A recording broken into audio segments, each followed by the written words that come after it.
അടുക്കളയും വീടും ഒക്കെ ക്ലീൻ ആയിരിക്കുന്ന കാണുമ്പോൾ തന്നെ നമുക്കൊരു പോസിറ്റീവ് എനർജി തന്നെയാണ് അല്ലേ. അപ്പം അങ്ങനെ നമ്മൾ നല്ല ക്ലീൻ ആയിട്ടും വൃത്തിയായിട്ടും സൂക്ഷിക്കാനുള്ള കുറച്ച് ടിപ്പുകളാണ് ഇന്നത്തെ വീഡിയോയിൽ. വളരെ യൂസ്ഫുൾ ആവുന്ന ടിപ്പുകളാണ്. അപ്പോൾ വീഡിയോൻ്റെ അവസാനം വരെ ഒന്ന് കണ്ടു നോക്കൂ. വളരെ എളുപ്പത്തിൽ പറഞ്ഞിട്ടുമുണ്ട്. ഈ വീഡിയോ ഇഷ്ടപ്പെടുകയാണെങ്കിൽ ഒന്ന് സബ്സ്ക്രൈബ് ചെയ്ത് സപ്പോർട്ട് ചെയ്യണേ. അപ്പോൾ ആദ്യത്തെ ടിപ്പ് എന്ന് പറഞ്ഞു കഴിഞ്ഞാൽ നമ്മൾ ക്ലീൻ ചെയ്യാൻ വേണ്ടിയിട്ട് ഉപയോഗിക്കുന്ന ബ്രഷിലെ പൊടിയും അതേമാതിരി മുടിയൊക്കെ ആയിട്ട് നമ്മളെ ശരിക്കും ബുദ്ധിമുട്ടിക്കില്ല. അതിൽ മുടിയൊക്കെ ആയി അത് വലിച്ചെടുക്കാൻ തന്നെ നല്ല പാടാണ്. അപ്പോൾ അതില്ലാതിരിക്കാനായിട്ട് ഇതാ ആ ബ്രഷിൻ്റെ അറ്റത്ത് നമ്മൾ ഇതേമാതിരി ഒരു പ്ലാസ്റ്റിക്കിൻ്റെ കവർ എടുത്തതിന് ശേഷം നല്ല ടൈറ്റായിട്ട് കെട്ടിവെക്കുക. ഇപ്പം ഇതാ നല്ല ടൈറ്റായി കെട്ടിയിട്ടുണ്ട്. ഈ പ്ലാസ്റ്റിക് കവറിൽ ഓട്ടയൊന്നും ഇല്ലാതിരുന്നാൽ വളരെ നന്നായിരിക്കും.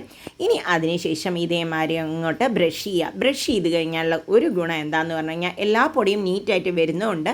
കൂടാതെ നമ്മുടെ മുടി, എൻ്റെയൊക്കെ നിറയെ മുടി നിലത്ത് വീണ് കിടക്കാറുണ്ട്. അപ്പോൾ ഈ മുടിയൊന്നും കുടുങ്ങിയിട്ടുള്ള ബുദ്ധിമുട്ടുകൾ ഇല്ലാതിരിക്കുകയും ചെയ്യാം. കണ്ടോ, ഇത് നല്ല ഈസി ആയിട്ട് തന്നെ ക്ലീൻ ചെയ്യാൻ വരുന്നുണ്ടായിരുന്നു. ഇതാ അപ്പോൾ എല്ലാം വേസ്റ്റുകളും കറക്റ്റായിട്ട് കൂട്ടാനും അതുപോലെ തന്നെ നിറയെ മുടിയുടേത് നിലത്ത് തന്നെ വന്നിട്ടുണ്ട്. സാധാരണ മുടിയൊക്കെ ആ ബ്രഷിൽ കുടുങ്ങിക്കിടക്കാറാണ് പതിവ്. ഇപ്പോൾ കണ്ടോ, ഈ പ്ലാസ്റ്റിക് കവറിലൊന്നും കുടുങ്ങിയിട്ടുമില്ല. നല്ല ക്ലീൻ ആയിരിക്കുകയും ചെയ്യും നമ്മുടെ ബ്രഷ്. അപ്പോൾ ഇതേ പ്ലാസ്റ്റിക് കവർ കെട്ടിയ ബ്രഷ് കൊണ്ട് തന്നെയാണ് അടുത്ത ടിപ്പും. കുറച്ച് വെള്ളം ഇതേമാതിരി ഞാൻ ഒഴിച്ച് കിച്ചണൊക്കെ ക്ലീൻ ചെയ്യായിരുന്നു. അപ്പോൾ വെള്ളം ഒഴിച്ച് ക്ലീൻ ചെയ്യുന്ന സമയത്താണ് അതാ ഈ ടിപ്പ് യൂസ്ഫുൾ ആയത്. ആ വെള്ളം ഒഴിച്ച് കഴിഞ്ഞപ്പോൾ ഞാനിതാ ഇതുപോലെ ആ പ്ലാസ്റ്റിക് കവർ ഇട്ടിട്ടുള്ള ബ്രഷ് ഉപയോഗിച്ച് തന്നെ വൈപ്പ് ചെയ്തു. ഫുള്ളായിട്ട് വൈപ്പറിൻ്റെ യൂസും കൂടി ഇങ്ങനെ ആകുമ്പോൾ ചെയ്യാൻ പറ്റും. അപ്പോൾ 2 in 1 ആയിട്ട് നമ്മുടെ ബ്രഷിനെ ഉപയോഗിക്കുകയും ചെയ്യാം. ഒരേ ഒരു കാര്യം മാത്രം, ആ പ്ലാസ്റ്റിക് കവറിൽ ഓട്ടയില്ലാതെ നോക്കണമെന്ന് മാത്രം. ബ്രഷ് നനയാതിരിക്കാൻ വേണ്ടിയാണ് അങ്ങനെ ചെയ്യുന്നത്. അപ്പോൾ ടൈറ്റായി കെട്ടിക്കഴിഞ്ഞാൽ ഒട്ടും തന്നെ ഉള്ളിലേക്ക് വെള്ളം കയറുകയില്ല. നമുക്ക് വൈപ്പറായി ഉപയോഗിക്കുകയും ചെയ്യാം.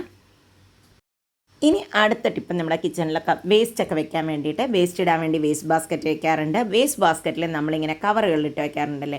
കവറിട്ടില്ല എങ്കിൽ വേസ്റ്റ് ബാസ്ക്കറ്റ് ചീത്തയായി പോകും. കവറിട്ട് കഴിഞ്ഞാൽ മെയിൻ പ്രശ്നം വേസ്റ്റ് വരുന്നതോടുകൂടി കവർ ഉള്ളിലേക്ക് തള്ളിപ്പോകും എന്നുള്ളതാണ്. അതില്ലാതിരിക്കാനായിട്ട് ഇതാ നമ്മുടെ തുണികളിലിടുന്ന ക്ലിപ്പ് എടുത്തിതാ ഈ ബാസ്ക്കറ്റിൻ്റെ 4 സൈഡിലും വെച്ച് കൊടുക്കുക. ഇനി വേസ്റ്റ് ഇട്ട് കഴിഞ്ഞാൽ ഒട്ടും തന്നെ വേസ്റ്റ് ഉള്ളിലേക്ക് തള്ളി പോവുകയുമില്ല. ഇത് അതുപോലെ എടുത്ത് കൊണ്ടുപോയിടാനും എളുപ്പമാവും. ഇതും യൂസ്ഫുൾ ആവുമെന്ന് വിചാരിക്കുന്നു. അടുത്തത് നമ്മൾ ഇതേമാതിരി കിച്ചണിൽ നമ്മൾ വേസ്റ്റ് ബാസ്ക്കറ്റ് വെക്കുന്നതിൻ്റെ അപ്പുറത്ത് ഒരു ന്യൂസ് പേപ്പർ എടുത്തിട്ട് ഒരു മാസ്കിൻ ടേപ്പോ നോർമൽ ടേപ്പോ എന്തെങ്കിലും ഉപയോഗിച്ചിട്ട് നമ്മളവിടെ ഒന്ന് ഒട്ടിച്ച് വെച്ച് കൊടുക്കുക. അപ്പോൾ ഈ നമ്മുടെ ടൈൽസും ക്ലീൻ ആയിരിക്കും. എപ്പോഴും ടൈൽസും ക്ലീൻ ആയിരിക്കും. ഇല്ലെങ്കിൽ വേസ്റ്റ് ബാസ്ക്കറ്റിലെ വേസ്റ്റൊക്കെ അവിടെയും ഇവിടെയൊക്കെ വീണിട്ട് അവിടെയൊക്കെ കച്ചറയായി പോകും. അപ്പോൾ അതില്ലാതിരിക്കാനും ഇത് ഹെൽപ്പ് ചെയ്യും. ഇനി അടുത്ത് നിങ്ങൾ മിക്കവാറും ഈ കുപ്പികളൊക്കെ എടുത്ത് കുപ്പികളിൽ സാധാരണ ഈ കവർ ഇതാണ് ആൾക്കാർ വയ്ക്കാറ്. അപ്പം നമ്മൾ ഈ കവർ കളയാൻ വേണ്ടിയിട്ടുള്ള ഒരു എളുപ്പ മാർഗ്ഗമാണ് നോക്കുന്നത്. അതിനായിട്ട് ഇതാ ഒരു കുറച്ച് വെള്ളം എടുത്ത് അതിലും ഫുള്ളായിട്ട് ഡിപ്പ് ചെയ്ത് വയ്ക്കുക. ഒരു അരമണിക്കൂർ ഡിപ്പ് ചെയ്തതിന് ശേഷം ആദ്യം ഈ പേപ്പർ ഇതാ ഇങ്ങനെ കൈകൊണ്ട് പറ്റുന്നുണ്ടോ നോക്കുക. ചിലതിൽ പെട്ടെന്ന് തന്നെ കൈകൊണ്ട് തന്നെ കവറുകൾ കളയാൻ പറ്റും. ഇല്ല എങ്കിൽ ഒരു നമ്മുടെ സ്റ്റീലിൻ്റെ സ്ക്രബ് എങ്ങാനും ഉപയോഗിച്ചതിന് ശേഷം ഫുള്ളായി ഒന്ന് കളഞ്ഞു നോക്കുക. അതിൽ ഓരോ ഗമ്മിനനുസരിച്ചാണ്. ചിലതിൽ വളരെ ഈസി ആയിട്ട് നമുക്ക് എടുക്കാൻ പറ്റും. ഞാനിതാ ഇത് കളഞ്ഞിട്ടുണ്ട്. ഇനി ഇതിനെ നന്നായി ഒന്ന് ബ്രഷ് ഉപയോഗിച്ചിട്ട് നമ്മുടെ ഇത് ഉപയോഗിച്ചതിന് ശേഷം കുറച്ച് ഡിഷ് വാഷിംഗ് ലിക്വിഡ് ഉപയോഗിച്ചതിന് ശേഷം കഴുകിയെടുക്കാം. ഇങ്ങനെയായാൽ നോർമലായിട്ട് പോവാതെ ഇതുപോലെ ഇരിക്കുന്ന പശയുള്ള സാധനങ്ങളുണ്ട്.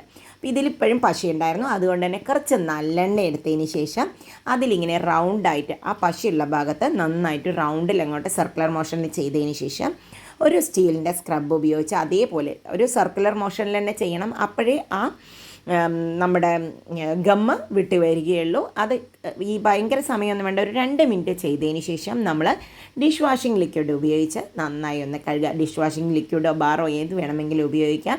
ഈസി ആയിട്ട് കഴുകിയെടുക്കാൻ പറ്റും. അങ്ങനെ ചെയ്യുമ്പോൾ നമ്മൾ നല്ല ക്ലീൻ ആവട്ടോ. പിന്നെ അവിടെ പശയുടെ ഒട്ടലൊന്നും നമുക്ക് ഫീൽ ചെയ്യില്ല. ഇതും നിങ്ങൾക്ക് യൂസ്ഫുള്ളായി ഉണ്ടാകുമെന്ന് വിചാരിക്കുന്നു.